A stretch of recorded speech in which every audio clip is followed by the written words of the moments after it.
आ गए आप। Hello friends, कैसे हैं आप? उम्मीद करते हैं आप सब अच्छे होंगे। इस वीडियो में मैं आपको क्या क्या दिखाने वाला हूं ये मैं पहले ही बता दूं ताकि आप शुरू में ही डिसाइड कर सकें कि वीडियो आपको पूरा देखना है कि नहीं देखना है। जी हाँ दोस्तों, आज हम लोग बात करेंगे एसबीआई कियोस्क के बारे में, जो बहुत ही बड़ा एक अपडेट निकल के आया है। अपडेट ये है कि आज भारतीय स्टेट बैंक के द्वारा ग्राहक सेवा केंद्र हेतु पूरे भारत में एक अलग चैनल का आज विस्तार हुआ। जी हाँ दोस्तों, 1 जून 2020 को एक अलग तरीके का एक अलग प्लेटफॉर्म तैयार हुआ है इस ओनली एसबीआई सीएसपी के लिए। FINMM के नाम से हुआ, जिसका उद्घाटन आरबीओ बेतिया में RM सर द्वारा किया गया। अभी मैं कुछ आपको तस्वीरें भी दिखाऊंगा कि ये उसका उद्घाटन हमारे माननीय जो RM सर हैं बेतिया के, उन्होंने ऑलरेडी 1 तारीख को बेतिया में कर चुके हैं। और भी जगह बहुत ही जल्द ये सब होना शुरू हो जाएगा। हम लोग बात कर लेंगे कि ये नया अपडेट की जरूरत क्यों पड़ी है और इसमें क्या क्या नए अपडेट निकल के आए हैं और किस तरीके से इसमें हम लोग को वर्क करना है। 1 जून से एसबीआई कियोस्क में न्यू अपडेट क्या क्या है वो मैं आपको बता दूं। इस वीडियो में मुख्य हम लोग कुछ पॉइंट्स हैं जिसके ऊपर हम लोग डिस्कस करेंगे। DSH क्या है? जी हाँ दोस्तों, ये हमारे आज 1 जून से जो अपडेट निकल के आए हैं उसमें एक पार्ट है DSH। DSH क्या है उसके बारे में आपको डिटेल में बताऊंगा इस वीडियो में। CSP की 3 माही ऑडिट होगी कैसे? अब जो भी आपकी जो ऑडिट होगी अब वो 3 माही होगी, वो DSH करेगा आपका, राइट। वो कैसे करेगा वो भी मैं आपको डिटेल आगे बताने वाला हूँ। 1 जून से अकाउंट कैसे खुलेगा, क्या क्या सावधानियां आपको बरतनी चाहिए। बहुत सारे लोग धड़ल्ले से जैसे मर्जी वैसे मर्जी अकाउंट खोल के भेज दिया करते थे, बट अब 1 जून से अकाउंट में बहुत बदलाव हो चुके हैं। बहुत सारी प्रोसेस है जिसके तहत आपको गुजरना पड़ेगा एक अकाउंट नंबर लेने के लिए। तो चलिए दोस्तों, स्टेप बाय स्टेप हम इस वीडियो में जान लेते हैं, समझ लेते हैं कि क्या आखिर इस नया अपडेट का मतलब और मकसद। तो पहले दोस्तों बात कर लेंगे कि ये जो DSH क्या है। बहुत सारे लोगों को ये कन्फ्यूजन होगा कि DSH क्या है। DSH का सबसे पहले मतलब आपको बता दूं, डिस्ट्रिक्ट सेल्स हब। अब आपको भी ये बता दूं कि DSH में 25 से 35 CSP को इंक्लूड किया जाएगा। जी हाँ दोस्तों, एक DSH जिला वाइज रहेगा जहाँ पे आपका 25 से 35 CSP को उसमें ऐड कर दिया जाएगा। अब जो भी आपकी CSP की जो देख रेख होगी, जो भी आप गतिविधि करेंगे अपने CSP पर, अब इनके नज़र आपके ऊपर हमेशा बनी रहेगी। अब बात कर लेंगे कि यहाँ पे 3 माही ऑडिट होगी, कैसे होगी और क्या क्या जांच उसमें होगी। तो सबसे पहले दोस्तों, पहले आप लोग CSP चलाते थे, हमारे जो भी भाई बंधु चलाते थे उनको पता होगा कि ऑडिट कब आती थी, कब होती थी। हमारे लिंक ब्रांच मैनेजर जो होते हैं वो मंथली विजिट करते हैं हमारे CSP सेंटर पे। बट अभी एक हार्ड रूल एंड नियम बनाया गया है DSH के द्वारा कि आपकी जो CSP की जो ऑडिट होगी हर एक 3 महीने पे होगी। अब इस तरह से करने का क्या मतलब है आप लोग समझ सकते हैं, जान सकते हैं कि इस तरीके की घटनाएं आए दिन हमारे CSP पे होते रहते हैं। हमारे CSP भाई ऐसे हैं जो कस्टमरों के साथ में फ्रॉड भी करते रहते हैं। मैं सबकी बात नहीं कह सकता, कुछ ऐसे लोग हैं जिसके कारण से सारे CSP आज बदनाम हैं। तो उन लोगों को आप खैर नहीं है। वो लोग अगर इस तरीके की हरकत अगर करते रहेंगे तो फिर आप DSH उसे बख्शेंगे नहीं और उसको इस नियम का पालन करना पड़ेगा हर एक CSP को। अब मैं बताऊंगा बारीकी से आपको इस वीडियो में। आप इस वीडियो को पूरा देखेंगे तो समझ पाएंगे और सुरक्षित रह पाएंगे, और कैसे बचना है, आप अपने CSP को कैसे बचाना है और आप अपने इमेज को कैसे बचाना है, ये सब कुछ मैं आप डिस्कस करने वाला हूँ। जो 3 माही ऑडिट होगी, तो दोस्तों ऑडिट में क्या क्या होंगे, कैसे सावधानियां बरतनी हैं, इसके ऊपर पहले हम लोग डिस्कस कर लेते हैं।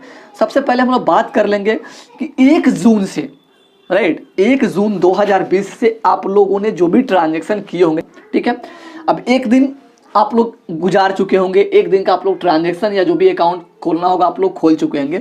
तो मैं आपको ये बताऊंगा कि अगर मेरा वीडियो ये देख रहे हैं तो 1 जून से पहले जितने भी आपके पास में स्लिप निकले होंगे, ट्रांजेक्शन किए होंगे, उसके रसीद जितने पहले निकले होंगे उसको बंडल बना करके आप एक तरफ रख दें, राइट। और 1 तारीख से डेट वाइज डेट आप जो भी ट्रांजेक्शन करते हैं उस स्लिप को, कल का डेट 1 तारीख में आपने जितने ट्रांजेक्शन किए उस स्लिप को एक पिनअप करके रबड़ लगा करके उसको एक जगह पे रख दीजिए। एक कार्टून ले लीजिए या फिर ऐसा एक बॉक्स बना लीजिए जिसमें मंथ वाइज आप उसमें अपना जो भी स्लिप है उसको डालते रहिए, ठीक है।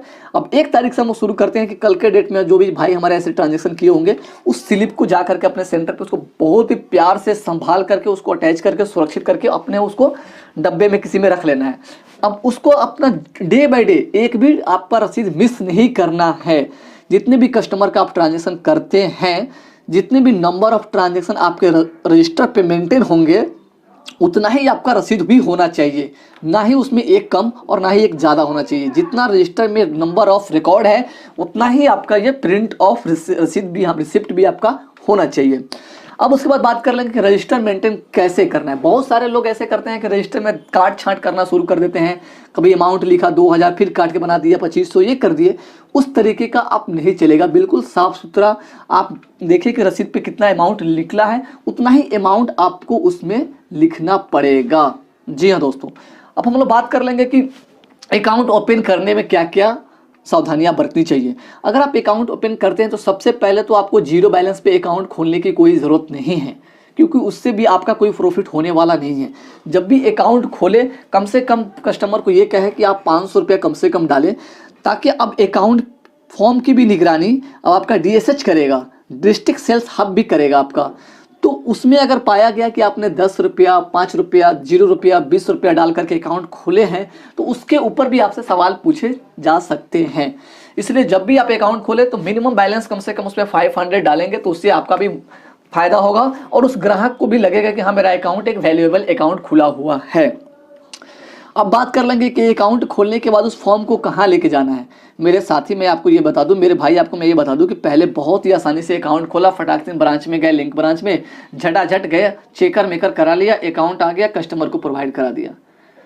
इससे कई तरीके का फ्रॉड भी हो रहे थे। इस सबको देखते हुए भी ये इस पे हार्ड नियम लगाया गया कि अब अकाउंट फॉर्म फुल KYC के साथ में, फुल्ली आपका मोहर सिग्नेचर के साथ में सबसे पहले अपने लिंक ब्रांच पे लेके जाएंगे। लिंक ब्रांच उसको वेरीफाई करेंगे, फॉर्म को चेक करेंगे, उसको ऑथराइज करेंगे। उसके बाद वो फॉर्म आपका जाएगा DSH में।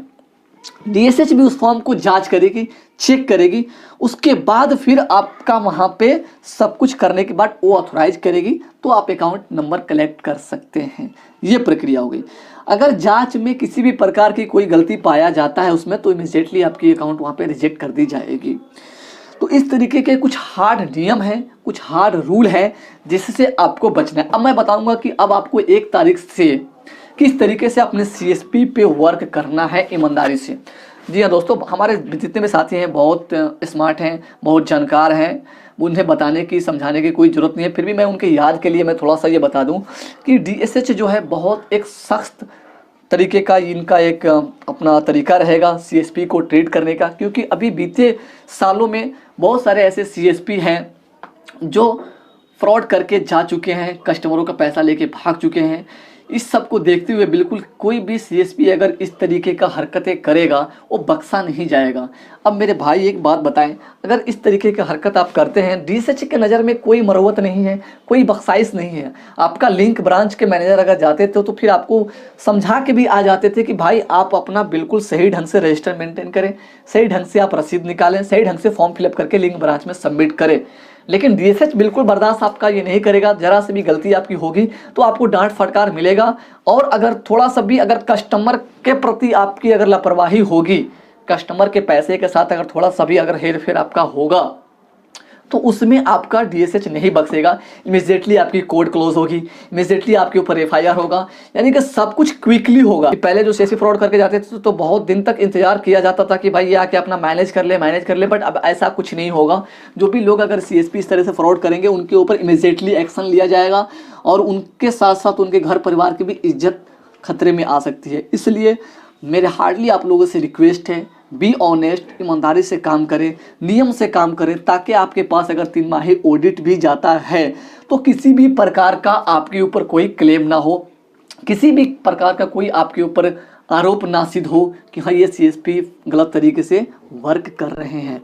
मेरा आपसे बस यही रिक्वेस्ट है कि बी ऑनेस्ट, सुरक्षित रहें, अपने परिवार को सुरक्षित तरीके से 2 पैसे आप कमा रहे हैं, ईमानदारी पूर्वक करें और आपकी जो भी समस्याएं आती हैं, जो ऑडिट होगी उनके सामने आप प्रेजेंट करें।